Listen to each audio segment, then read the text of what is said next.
hang up. David. Yeah. Hey man, sorry I didn't tried to call you a minute ago. And I was on the phone with another political prisoner. He's got a YouTube channel with over 200,000 subscribers. He's got over 200 million views on his various channels, but they're always targeting him. Anyway, he gave me permission to put your cesspool of judicial corruption on his channel. He's allowed me to control his channel while he's in prison. And so that's very good news. I probably won't upload it today. I'll probably upload it maybe Sunday. But I just wanted to let you know that's very good news, because I think that'll get a lot more people looking at your stuff. I still like the idea. I said, when I told you I got the 3 million hits on an interest of a little video, tell him he's welcome to use my thing there to get some attention for his video. Well, okay, let me share something. Okay, so offer him what I have. Yeah, no, yeah, I understand. Dennis sent me that little video yesterday. It's the same video that I saw before. I did include it in the cesspool of corruption at the very beginning, so people will get a chance to see it. I put your narration over it, and plus I put the full Dennis explanation of what's going on. But I got to tell you, I really do think a better job can be done. But I did include what I had. That's the only video I got, and I just think a better job can be done on that front. Well, I'm in prison, so I can't come do it. I know, brother. I know, but I got to be honest with you. I just think a better job can be done. I know you can't do it, but whoever's handling that, we got to do a better job on that. I mean, you could ask Rod Remlin to do it. That would be something you could ask. Yep. Okay. Yeah, and he's a good friend, and he's a supporter of yours, so he's always speaks highly of you. He just never answers my email. Well, okay. He mentioned that he's trying to formulate a response back to you. But let me ask you this: how would he do it since he don't have access to the motor? I mean, the person making the video's got to have access to the motor. So, I think it's going to have to be. Guy, yeah. If you want to work with Guy in any way, I told you what Guy wants to do right now is create some more videos, and he wants to try to do a small fundraiser for prisoners. That would be A. He wanted to maybe do a small crowdfunding project for to build the first large transformer to make some money. I had all kinds of ideas on this. Yep. But Guy's really trying really hard, and he's got a cameraman too. He's got a one of his sons, I think. No, and and I've talked to both Dennis and Guy and Rod, and they're all good guys. I got nothing. They all seem to have your interest at heart. But if any of them can get me a good video of your inventions about that motor, I would love to promote it. I understand, and I don't want to cut you off on anything that you think is important. But I did have the question on why your passport was not allowed. Yeah. Well, the passport, they didn't want the jury to see it. What I was told by Hoyt was that the judge said that would confuse the jury. That was the quote I heard, but Hoyt lied too. Hoyt said that the judge said, "Oh, the passport, that will confuse the jury." Of course it'll confuse the jury. Yeah, that's got to be the craziest, the stupidest reason I've ever heard of not introducing. That's blatant withholding of exculpatory evidence and grounds for a mistrial right there. Not only that, but I would believe the judge should be prosecuted, and that's so blatant that he should be held accountable for that terrible decision. So, well, what it was it wasn't just that. I mean, this judge knew I was overseas, and they just hid all the evidence. I mean, they knew this guy was in a coma in the VA hospital for 5 months. I mean, the original indictment said I did all this in July. I was not in Idaho in July, and Swisher was in a coma in July. So July was then they superseded it right after I told Mr. Hoyt, my goodness, I was overseas, I wasn't in Idaho, and I know this man was in a coma. The next day or 2 days after that, they superseded the indictment and they added more murder for hire. And I just got one in the mail from Dennis, and it stated that I did all these crimes in December and January. That's what the superseding indictment says. Yeah. I didn't even know that. I just remember July. But it's interesting to note that they had to have known he was in their VA hospital in a coma. Yeah. Yeah. Incredible. It's incredible the amount of corruption in your particular case. Also, to let you know, I have been calling various hospitals, and I've left voicemails. I'll let you know if I get any further information. Okay. But I kind of gave up, you know, and I just, no matter what I file, I lose. And they always rule wrong against me. They've been ruling wrong against me forever. Yeah. I can remember when I was in Las Vegas, if you want to play this part, you know, I'll tell you a little story. There was a guy named George Mitzel. Mitzel owned 1,200 gas stations up and down the West Coast during World War II. He became my best friend, one of my best friends, when I was living in Las Vegas. And he had sold all these gas stations to Exxon, I believe, and then he built a casino called the Sans Souci on the Las Vegas Boulevard. It later became the Venetian. But anyway, at the time, Mitzel, 10 years after he built the Sans Souci, he sold it to Howard Hughes for X number of millions of dollars. Howard Hughes changed the name of the casino to the Castaways.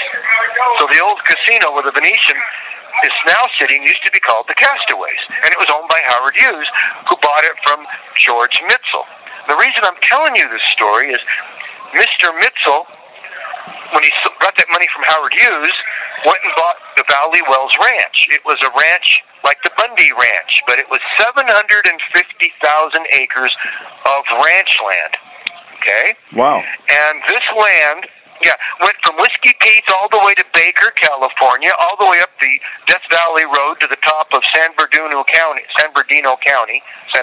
they say, all the way back up to the California-Nevada border, and all the way back down to Whiskey Pete's. It's 30 by 40 miles square, 750,000 acres. Anyway, when Carter was in the White House, they stole all this land from Mr. Mitzel. They actually went into the courthouse and erased the microfiche in the courthouse. I believe they used acetone in a swab, and they sent Mr. Mitzel a letter saying, "You don't own it anymore. Thank you for paying the property taxes all those years, but it's federal land now." Well, that was when I first got involved, right before the Sagebrush Rebellion kicked in, number 2. And I was working with George Glazade, the famous attorney there from the movie Casino. He's a real mob attorney. Good Christian guy. You'd love him. Anyway, we did the legal briefs for Mitzel trying to get back his ranch. And every step of the way, these federal agents and these courts ruled wrong.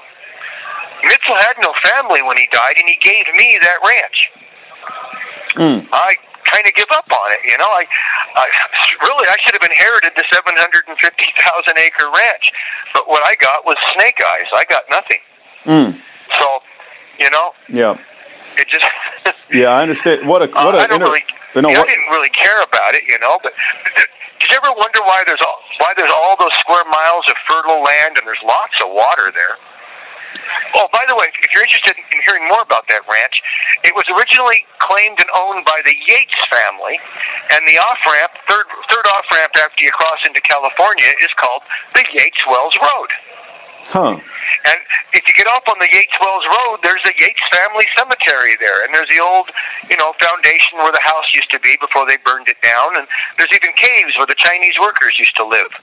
They used to do some mining in there. All kinds of interesting things. Okay, very interesting. I don't know if that's the kind of thing you have interest in, but I also, did you ever hear of a book called The Lost River of Gold? I have not heard of that book, no. The story was, and I can call back and finish the story if you want, but the story started out like this. This man discovered some caves, kind of like Carlsbad caves. Now, it was my uncle, my mother's maiden name is Karchner, that found the Karchner Caverns in Arizona. But anyway, this is a side point. This miner found these caves that happened to be on this Valley Wells Ranch somewhere, and he went down and found the Armagosa River, which is supposedly the river that flows across this land underneath the ground. It drains into the Gulf of Mexico. Anyway, he found this river. And then what he did was he loaded his mules with gold, because the banks of the river was just lots of gold. You know, gold kind of shifts down into low areas there. Okay. He went back to San Bernardino with the gold, and he had a good party. He went back about a month later, get some more gold. Somebody had found the opening. And so what he did was he dynamited the opening shut. This call is from a federal prison. Killing the people in the mine. Okay, this is a story in the Lost Rivers of Gold. Well, anyway, the reason he blew it shut was he knew there was a second opening, because when he had walked 9 miles, followed this underground river, he had come to a place where there was a waterfall. And this waterfall come thundering down, underground waterfall, and he could see light shining in up there, and he knew there was another opening. So when he blew the entrance shut, he knew he had another opening. Well, guess what? He died, never found the other opening. So here's where it gets kind of interesting. A scout troop from the Mormon Chapel in Barstow was doing cliff climbing down the face of that cliff, found a crack, heard a waterfall. He started throwing little pebbles in there, and he could never hear it hit the ground, mainly because of roaring waterfall. He could hear the thundering water falling in there. The hole's about 2,000 feet deep. I know exactly where this hole is that's in the Lost River of Gold. Just kind of an interesting story. Okay, that is interesting.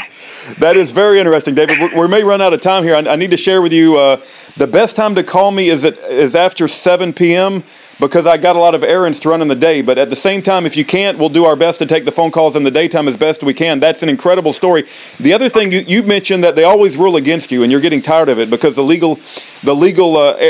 justice system isn't giving you a fair shake.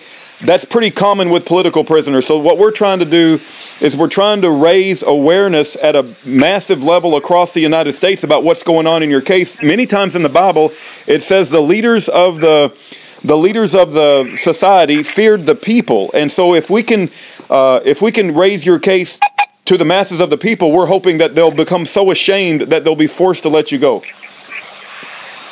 That sounds excellent.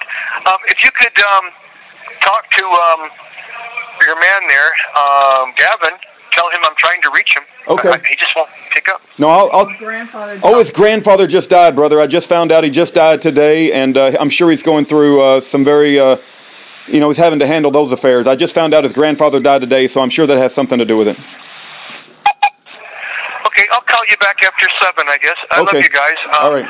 Yeah, I just give you some stories of interest, but some of my interest, I kind of wanted to tell Trump about the platinum claims in the Nevada desert because I thought that might get us some political attention. I do know where that mother lode of platinum is, I understand. Yeah. We're gonna send letters to Trump and we're gonna appeal to him, but I appeal to the creator of the universe more than Trump. I just don't have any confidence that he's going to do the right thing. But that's not going to stop us from trying. We love you, David, and we want you out of there. All right, it cut him off.